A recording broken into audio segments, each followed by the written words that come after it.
Hello students, मैं Sandeep sir आप सबों के सामने फिर एक बार हाजिर हैं मैथमैक्स चैनल में।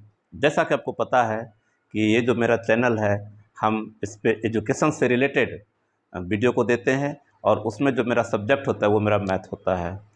इसी को आगे बढ़ाते हुए हम आज आपको जो पढ़ाने वाले हैं वह मैथ में बहुत ही इंटरेस्टिंग चीज़ है, जिसमें कि अक्सर जो बच्चे होते हैं वह गलती कर जाते हैं। आप ऐसा गलती मत कीजिएगा, क्योंकि हम आपके लिए इसीलिए इस टॉपिक को आज हम लाए हैं। आज बहुत बड़ा जो है आपके सामने में एक ब्लॉकबस्टर होने वाला है।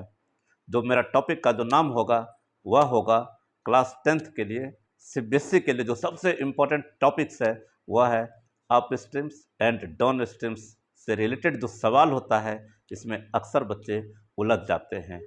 कहीं आपके साथ ऐसा नहीं हो, इसलिए हम आज आपको इससे रिलेटेड वीडियो जो है बनाने जा रहे हैं और हम आपके सारे डाउट्स को क्लियर करेंगे कि इसमें जो डाउट्स होता है हम कहाँ पे गलती कर जाते हैं। ओके स्टूडेंट्स, तो अब हम स्टार्ट्स करते हैं। ठीक है, अब ये जो अप स्ट्रीम एंड जो डाउन स्ट्रीम पर जो सवाल हम लोग बनाते हैं, इसमें हम सबसे पहले समझते हैं कि अप स्ट्रीम और डाउन स्ट्रीम्स क्या होता है। अच्छा, आप ये बताइए मुझे, कभी नदी के किनारे गए हैं? ज़रूर गए होंगे। नदी के किनारे अगर गए होंगे तो वहाँ पे आपको दो तरह के पानी दिखाई दिए होंगे, एक अस्थिर पानी और एक बहते हुए पानी आपको दिखाई दिए होंगे। ये जो दोनों पानी है ना, ये दोनों पानी में अंतर होता है। शायद आप ऐसा समझ रहे होंगे कि हम वहाँ पे कोई पत्थर उत्थर फेंकने तो नहीं गए हैं। नहीं, जैसा होता है ना कि ठहरे हुए पानी में पत्थर को मारो, ऐसा नहीं है। हम पत्थर मारने के लिए नहीं आए हैं। हम आपको यहाँ पर यह बताने के लिए आए हैं कि जब हम धारा के विपरीत चलते हैं तो हमारा जो बोट होता है, जो नाव होता है, उसका स्पीड क्या होता है, और जब हम धारा की दिशा में चलते हैं तब हमारा जो नाव का जो गति होता है वो क्या होता है। इसी को हम आगे बढ़ाते हुए हम आपको ये बताते हैं। ठीक है, जो टॉपिक्स है मेरा वो है up stream and down streams. ठीक है, ओके, ये रहा आपका topic, up stream and down stream.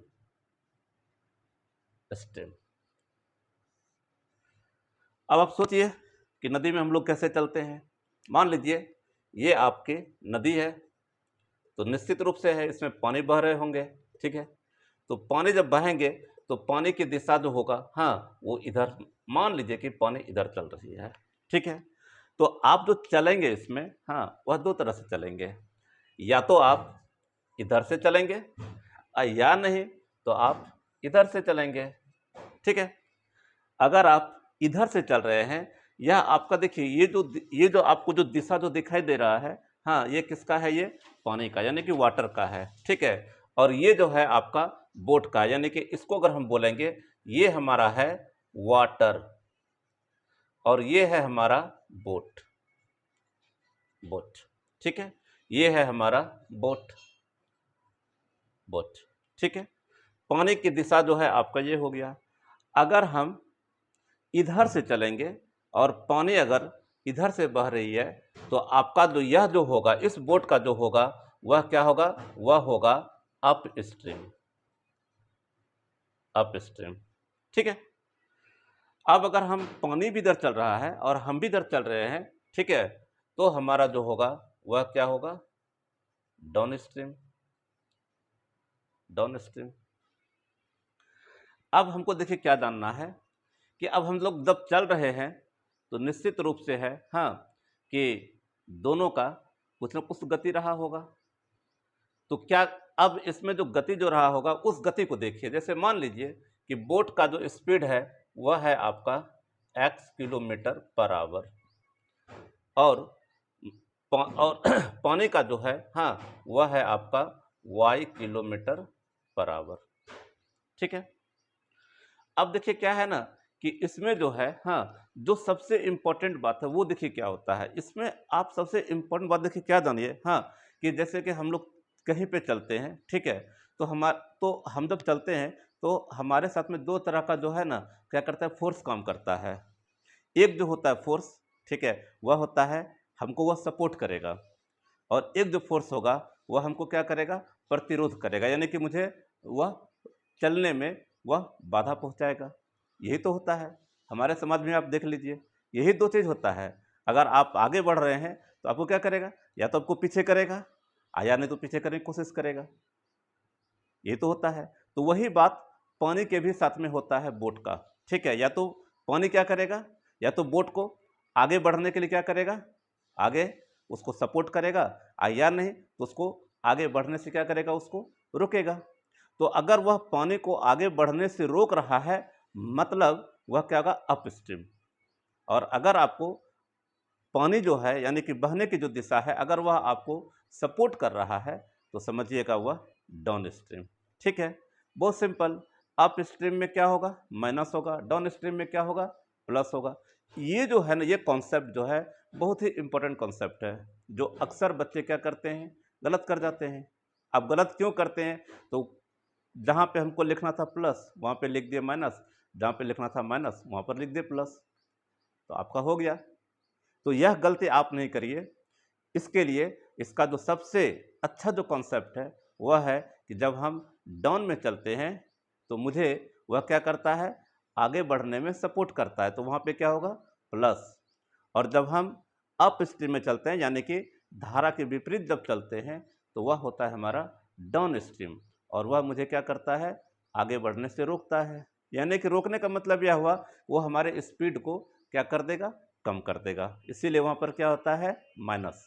और जो डाउन स्पीड जो होता है ना वो हमको क्या करता है, सपोर्ट करता है, वो हमको क्या हो जाएगा, प्लस। देखिए इसका जो सबसे जो इम्पोर्टेंट जो कॉन्सेप्ट है, हाँ वो कॉन्सेप्ट देखिए क्या है, हाँ वह कॉन्सेप्ट क्या है, ये देखिए, हेलो, यह कॉन्सेप्ट है, हाँ वह यह कॉन्सेप्ट इसका यही है, हाँ कि इसमें जो की है, हाँ हम यह बात को समझते हैं, ठीक है, कि डाउन हमको सपोर्ट करता है इसीलिए प्लस होता है, और अप हमको क्या करता है, वह हमको रोकता है इसीलिए क्या होता है, वो माइनस होता है। बस ठीक है, इतना सा अगर आप समझ गए ना तो आपके लिए सवाल कुछ नहीं है। उसके बाद जो इसके बाद का जो कि कॉन्सेप्ट आता है वह आता है स्पीड, डिस्टेंस, टाइम। या तो आप पढ़े हुए हैं, जैसा आपको पता है स्पीड का फॉर्मूला क्या होता है, जानते हैं। डिस्टेंस में क्या होता है, टाइम होता है, जिसको हम लोग क्या बोलते हैं, दूरी बटे समय। और स्पीड का मतलब क्या होता है, चाल होता है। ये तो जानते हैं, ये तो सुना हुआ, सब ये सब तो सुना हुआ चीज़ है, ठीक है। तो अब देखिए यहाँ पे देखिए क्या है कि आपको यह चीज़ समझने के बाद, हाँ आप यहाँ पे लिख सकते हैं कि जब हम, हाँ अप स्ट्रीम में चलते हैं, कहाँ चलते हैं, अप स्ट्रीम में चलते हैं, ठीक है, तो हमारा जो क्या होगा वहाँ पे, यानी कि जो स्पीड होगा किसका, यानी वाटर का और बोट का, वहाँ पे क्या होगा, वह घटेगा, यानी कि x minus Y kilometre per hour. और जब आप डाउन स्ट्रीम में चलिएगा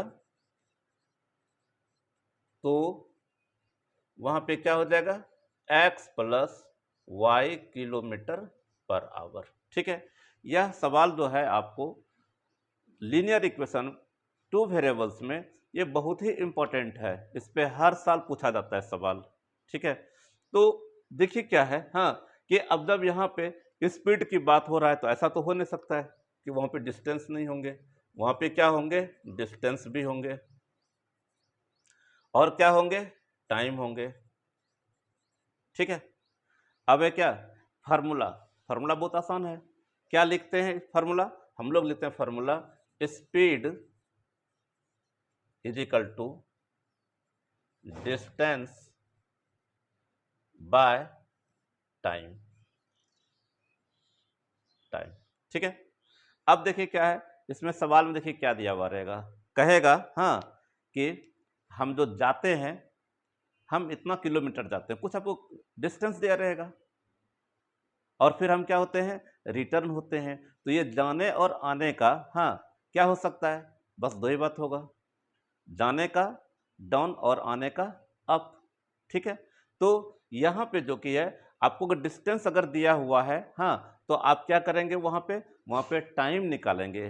क्यों टाइम निकालेंगे, इसके पीछे इसका कॉन्सेप्ट यही है, हाँ कि वहाँ पे आपको कंडीशन आपको दिया जाएगा कि टाइम जो है कितना लगा है जाने में और कितना लगा है आने में। ठीक है, आप दोनों को क्या करना है, जोड़ देना है, यानी प्लस कर दीजिएगा। प्लस करके और फिर आपका वहाँ पे इक्वेशन आएगा। मान लीजिए हाँ कि इसका जो डिस्टेंस है हाँ वह डी मान लीजिए। ठीक है, और इसके टाइम को क्या मान लीजिए, टी मान लीजिए। ठीक है, तो स्पीड है तो आपको हम क्या बोले, टाइम निकालना है। तो टाइम जब निकालिएगा तो क्या लिखिएगा कि टाइम का जो फॉर्मूला लिखिएगा यहाँ पे वह हो जाएगा डिस्टेंस बाय स्पीड।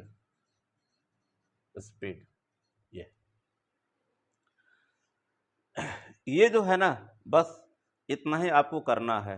ठीक है, और इतना करके क्या करिएगा, वहाँ पे ड्यूरेशन दिया रहेगा कि जाने में कितना लगता है और आने में कितना वो दूरी को तय करता है। जाने और आने का जो समय है वहाँ पे दोनों दिया रहेगा, इसीलिए दोनों को क्या करेंगे, प्लस करके टाइम के बराबर में हम लोग इक्वेट करते हैं। ठीक है, और इक्वेट करके वहाँ पे आपका एक इक्वेशन बनेगा। फिर उसी में आपको कहा जाएगा हाँ सिर्फ टाइम का क्या रहेगा, डिफरेंस रहेगा। देखिए जो डिस्टेंस होता है ना, कभी कहेगा इतना गया इतना किलोमीटर, आया इतना किलोमीटर। कभी कहेगा जाने में और आने में, तो जाने और आने में अगर कहा तो आप समझ जाइएगा कि जितना किलोमीटर की गया है उतना ही किलोमीटर वो क्या हुआ है, वो वापस आया है। वैसे स्थिति में जो डिस्टेंस होगा वो क्या होगा, वो सेम होगा। ठीक है, सिर्फ क्या करेगा कि दोनों का जो टाइम है वह क्या हो जाएगा, वो अलग अलग हो जाएगा। बस यही तो इसका कॉन्सेप्ट है। और इसमें जो है आप अगर इसको बनाने के लिए अगर चाहिएगा तो यहाँ पे अगर डिस्टेंस अगर आप डी मानिएगा तो यहाँ पे क्या लिखिएगा, यहाँ पे लिखिएगा ये हमारा टी है, T1 इसको मान लीजिएगा, या इसको टी बोलिएगा तो यहाँ पे लिखिएगा कि डी। अगर मान लीजिए अगर हम जाएंगे अप स्ट्रीम के लिए तो क्या लिखेंगे, एक्स माइनस वाई। ठीक है, और निकाल रहे हैं टाइम तो निश्चित रूप से यहाँ पर क्या हो जाएगा, आवर हो जाएगा। ठीक है, फिर जो है जब आप डाउन स्ट्रीम में जाइएगा तो फिर क्या निकालिएगा, टाइम निकालिएगा। मान लीजिए T1 है और ये क्या है आपका T2 है, तो यहाँ पर क्या लिखेगा, डी वाई कितना लिखेगा, एक्स प्लस वाई। ठीक है, और ये आपका आवर हो जाएगा। अब क्या है, टाइम निकाले जाने और आने का, तो दिया भी क्या रहेगा, आपको टाइम दिया रहेगा। तो आपको क्या करना है, यहाँ पे लिखना है T1 plus T2 is equal to जो आपको टी जो दिया रहेगा। बस ये आपका यहाँ पे क्या बनेगा, इक्वेशन बनेगा, और आपको वहाँ पे बना देना है सवाल को। अब जैसे मान लीजिए कि कोई बोट है, वह 40 किलोमीटर डाउन स्ट्रीम में जाता है और 35 किलोमीटर वो अप स्ट्रीम में आता है। ठीक है, और कहता है क्या, जाने आने में इसको जो समय लगा है 6 घंटा लगा है। ठीक है, और फिर कहेगा कि यही वही जो बोट है हाँ वह 20 किलोमीटर अप में जाता है और 15 किलोमीटर डाउन में आता है, और इसका जो टाइम है वह इसका कितना है, तो 4 घंटा है। ठीक है, तो कहेगा क्या, बताइए कि उस बोट का स्पीड क्या था और वाटर का स्पीड क्या था। यही कहेगा निकालने के लिए। फिर जो है ये आपको 2 वेरिएबल्स में आ जाएगा, और 2 वेरिएबल्स में जो आएगा यहाँ पे क्या लिखेगा, इसको यहाँ पे लिखिएगा डी वाई कितना, एक्स माइनस वाई प्लस कितना, डी वाई कितना, एक्स प्लस वाई, और जो टाइम दिया रहेगा आपको यहाँ पे क्या करना है, टाइम को इक्वेट कर देना है। बस बन गया। फिर उसी तरह से सेकंड इक्वेशन बन जाएगा। ठीक है, हम उम्मीद करते हैं कि अप एंड डाउन स्ट्रीम पर जो सवाल है शायद आपको समझ में आ गया होगा। ठीक है, और अगर आप इसको थोड़ा सा ध्यान से अगर देखेंगे, ठीक है, कि अप एंड डाउन स्ट्रीम्स का कॉन्सेप्ट क्या है, तो निश्चित रूप से आपसे सवाल बनेगा। क्लास 10 का यह जो कि टॉपिक्स है यह बहुत ही इम्पोर्टेंट टॉपिक है, और इस टॉपिक से हर साल सीबीएसई में एक क्वेश्चन 4 मार्क्स का पूछा जाता है। Okay, thank you.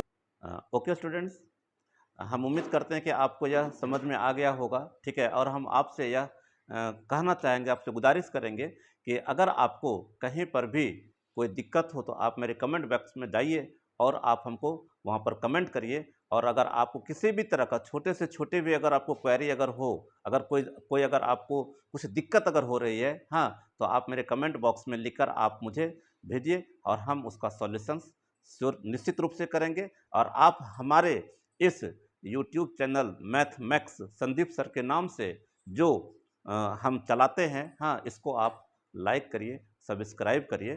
Thank you, धन्यवाद।